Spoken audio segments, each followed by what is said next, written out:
So, hi everyone. Today's fascinating conversation is with the amazing Blossom O'Meally-Nelson. We're in the rural outskirts of Jamaica, and Blossom, whether you admit this or not, is said to be in the top 3 most wealthy people in Jamaica. How do you feel when you hear that, Blossom? I say I'm wealthy, I'm prosperous, and yeah, maybe I am, we never can tell. I don't let on. So, Blossom, you have worked for most of your life. You're still working in different areas today. But Yes, tell yes. everyone in terms of your core business, because you advise small businesses throughout Yeah, Jamaica. yeah. My core business at the moment is organizational development for companies, preparing human resources for new initiatives, and helping companies to strategize.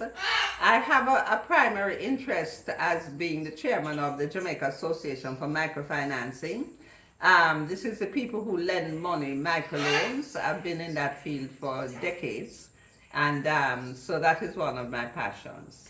So, in terms of microfinance, that's huge for an economy that's made up the way Jamaica's is. Just on the Yes. drive here, we passed tens of small shop sellers, small businesses, starting from the grassroots. How easy is it to grow a business from scratch here in Jamaica?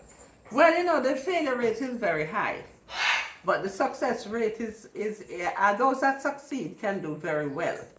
And it all has to do with what product you have, what your vision is, how much training you're prepared to get, and advice, and also access to capital, which we are working on improving.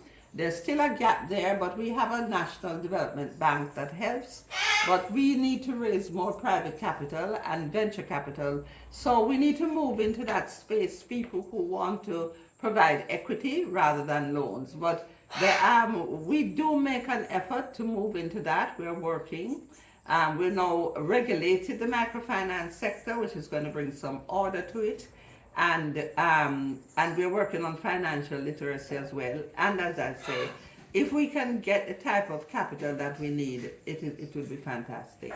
In terms of business ownership for big business in Jamaica, because lots of people are doing well out of the lush fertile No, soils people are here. rich, man. People are wealthy. Yeah. Wow, wow, wow. So A what? lot of wealth in this country. It's amazing. But a lot of people I've spoken to, young farmers, subsistence farmers, feel a bit hard done by the way they say a lot of that business is owned from outside Jamaica. Yeah, yeah. What can anything be done to overturn that? I mean, what's your thoughts towards that kind of that view that they have? It's almost a bitterness there. I can never understand why we can't get agriculture right.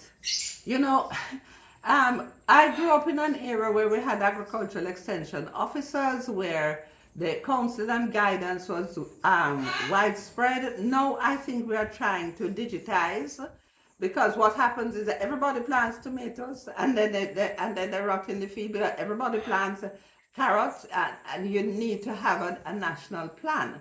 Sure, you have external ownership and big companies that now do things like bananas. Well, cane is out of it. We finally got it into our head that cane is not quite a bit.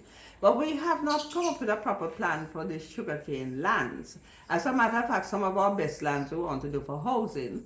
So, all of those things we just have not got agriculture right. I'm sure the current Minister of Agriculture is not going to be impressed with me, but it's not for want of trying, but there's just something about it that we don't seem to have that type of vision and that implementation plan that's going to make a difference, that is going to get us at scale. And what we have to remember is that Jamaica does not have that large amount of arable land, because remember, it's a mountainous country. And many small farmers do well, but you're back at risk trying to get insurance against risks, because it's a hurricane-based country, it's flood-based, it's drought, hurricane, flood. So there are still problems, and then the market. Remember, we only have 2.9 million people. Our birth rate has actually dropped.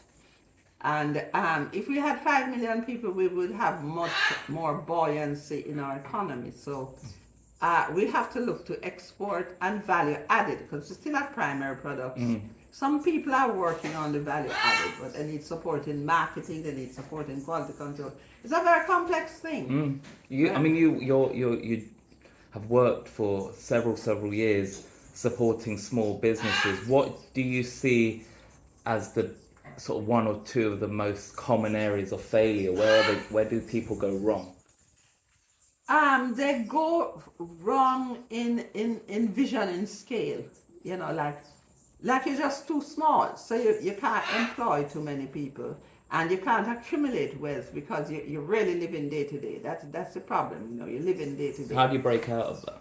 You have to break out of that by being properly capitalized after you have verified your market, verify the strength of your product, and you verify your market and how you're going to manufacture, because people get orders and they can't meet the orders.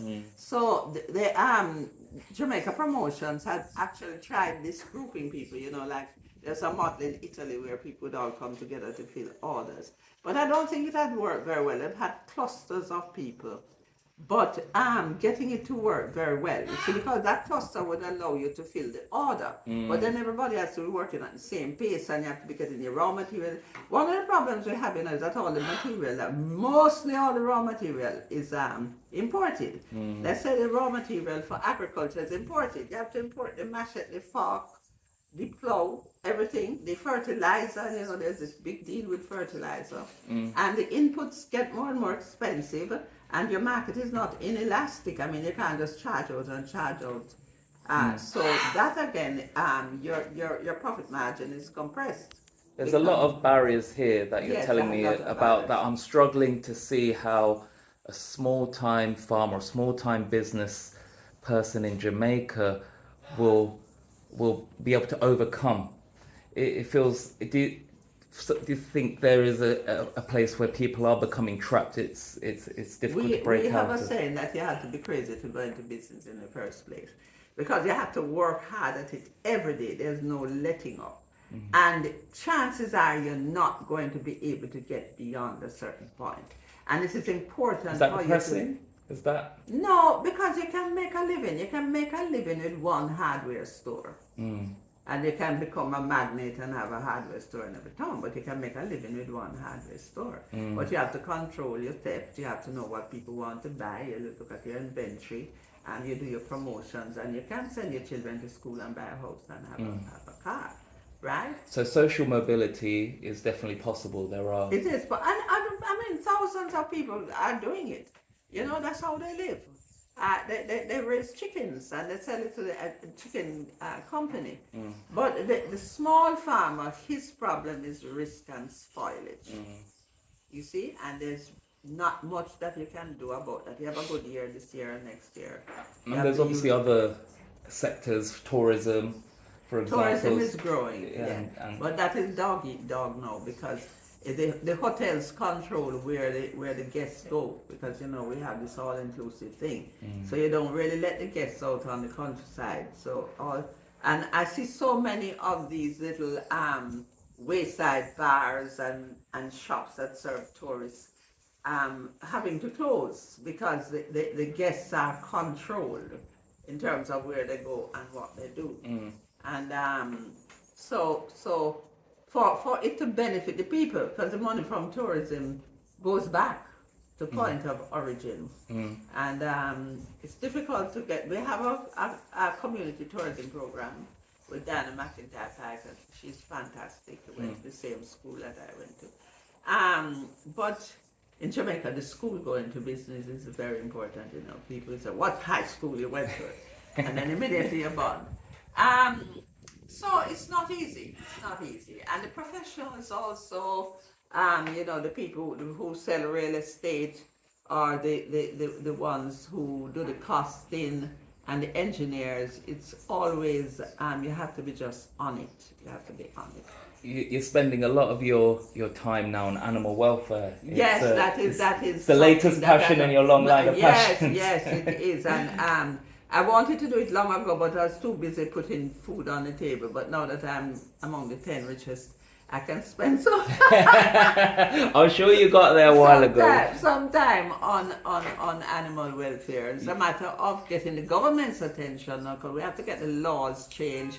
We have to have public education. It's a business of changing mindset. Yeah. As I was saying, it's not that I want everybody to love every cat and dog and pat them on the head.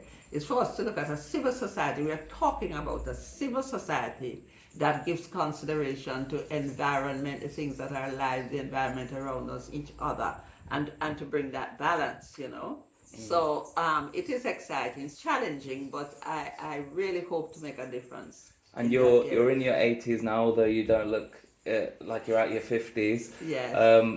You strike me as the sort of person that always needs something to do. You love to keep busy, keep your hands full. I want to go out in a blaze of glory, you know. I say, when you get to 80, you're on the flat. We're a sporting family. You know, you come off the corner and you're on the flat. So you don't have to say it's 81, 82. It's just a chunk. What's left is just a chunk. And you make the best of it. Don't number it. Just make a chunk of it. So, I have to be engaged. I really have to be engaged. And there are books that I want to read, and I'm too busy creating things that people write about in books. So, but that is how it is. And that's beautiful, and a nice way to finish, because you mentioned that sporting connection, because your two sons, one of my favourite films of all time is Cool Runnings. Yes. Which is about the Jamaican bobsleigh team. Right. Both your sons of them were part of that team. And continue to be. 5 Olympics, I think 4 or 5 Olympic games. Yes. And actually wrote the film. So one of your sons actually wrote the film. Yes. I mean, you must be immensely proud of. I am so proud of them. I have these world famous sons. And my daughter too. You know, she always says that people don't know she exists. I can't forget my daughter, who supported everybody, you know, supported them being who they are. So it's great to have achieving people, achieving sons. I must say I feel proud, I can tell you. Blossom O'Meally-Nelson, it's an absolute privilege to have some time with you. And that's a fascinating conversation with this wonderful lady, and some words of advice and a bit of knowledge. Thank you, Rajeev. It makes it worthwhile, you know. Even this interview makes it all worthwhile. Thank you. So much.